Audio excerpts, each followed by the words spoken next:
और मैं ख़ास तौर पे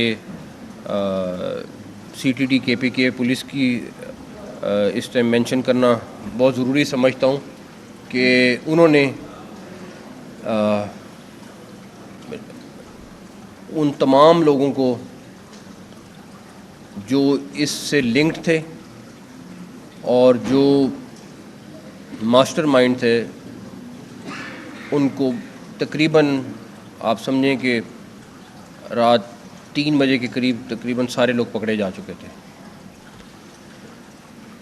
तो मैं CTD KPK को और हमारी तमाम एजेंसीज़, क्योंकि ये तमाम काम जो सबसे अच्छी बात है कि एज अ टीम कर रहे थे वो, उन सब को इस सिलसिले में मैं ज़रूर कहूँगा कि ये एक ऐसा टेस्ट केस था जो हम सब के लिए बड़ा चैलेंज था। धमाके के फ़ौरी बाद पेशावर और नौशहरा में रेड्स की गई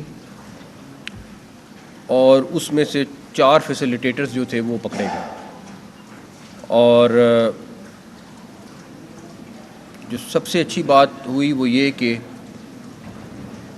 जो इनका मास्टरमाइंड था, जो दैश का अफ़गानिस्तान का अगवानी है, वो भी पकड़ा गया। इसमें हमारी KPK पुलिस का एक ASI शहीद हुआ रेड के दौरान कल रात को, और हमारे कुछ लोग ज़ख्मी भी हुए। लेकिन जो मेन मास्टरमाइंड था वो दैश से उसका ताल्लुक़ है और वो अब हमारी हिरासत में है। इस सारे वाक़ये में जो प्लानिंग हुई है और जो ट्रेनिंग हुई है वो दैश अफ़गानिस्तान ने की है और अफ़गानिस्तान के अंदर हुई है।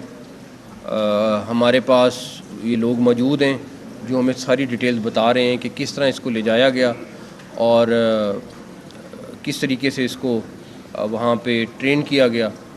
तो उसमें कोई दूसरी बात नहीं है, बल्कि जैसे ही ये ब्लास्ट हुआ, जिस टाइम हमने इसको ट्रेस किया था, तो उसके बाद जैसे ही हमें देखा कि ये अफ़गानिस्तान गया हुआ है, तो हमें उसी टाइम शक हो गया था, आइडिया हो गया था कि ये